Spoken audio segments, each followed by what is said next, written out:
సాధారణంగా ఎవరింట్లోనైనా శుభకార్యం జరిగితే ఏం పంచుతాం? కాజానో, లడ్డూనో, మైసూర్ పాకో, ఉన్న స్వీట్ బాక్సో ఇస్తాం.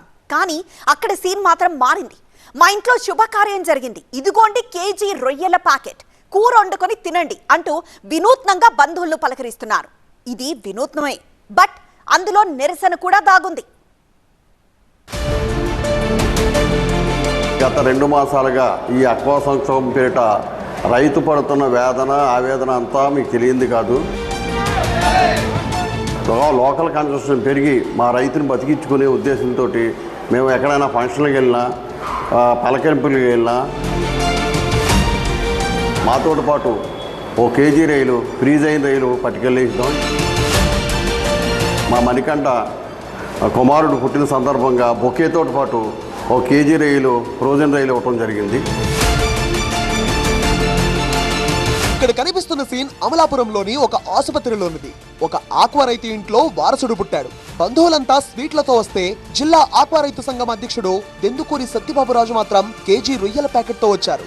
బాబు పుట్టిన ఆనందంలో స్వీట్ తినిపించడం కాదు, తాము రక్తాన్ని చెమటగా మార్చి పండించిన రొయ్యలను బహుమతిగా ఇచ్చి వినూత్నంగా శుభాకాంక్షలు తెలిపారు. ఇకపై కోనసీమలో ఏ శుభకార్యం జరిగినా, పుట్టినరోజైనా, పెళ్లైనా స్వీట్ బాక్సుల ప్లేస్ లో రొయ్యల ప్యాకెట్లు గిఫ్ట్లుగా ఇవ్వాలని ఆక్వా రైతులు నిర్ణయించారు.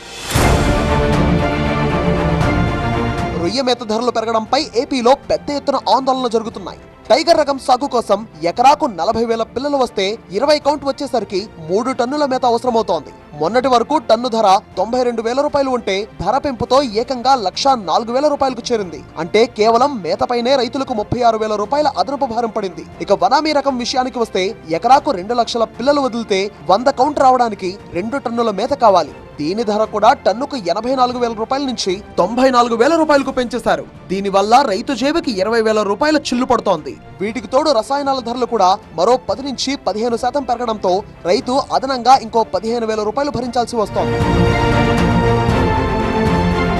పెట్టుబడులు ఇలా భారమైతే ప్రకృతి కూడా ఆక్వా రైతును వంచింది.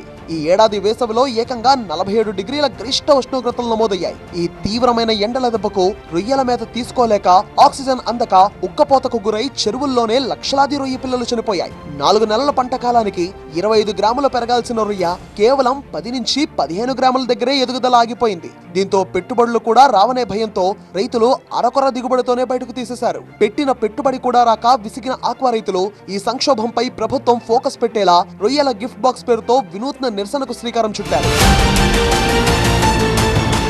అయితే ఈ వినూత్న నిరసన వెనుక కేవలం ప్రభుత్వంపై ఒత్తిడి తేవడమే కాదు, అంతకంటే ముఖ్యమైన ఒక వ్యూహం ఉంది. అదే రొయ్యల స్థానిక వినియోగం పెంచడం. దేశంలో పండే రొయ్యల్లో అత్యధిక శాతం అమెరికా, యూరప్ దేశాలకే ఎగుమతవుతాయి. అక్కడ మార్కెట్ దెబ్బతినడంతో ఇక్కడ రైతులు నష్టపోతున్నారు. అందుకే మన రొయ్యలను మనమే తింటే స్థానిక మార్కెట్లలోనే వినియోగం పెరిగితే రొయ్యల రైతుల కష్టాలు తీరుతాయి అనేది రైతుల ఆలోచన. అందుకే స్వీట్లకు బదులు రొయ్యలు పంచి రొయ్యల వినియోగంపై అవగాహన పెంచుతున్నారు ఆక్వా రైతులు.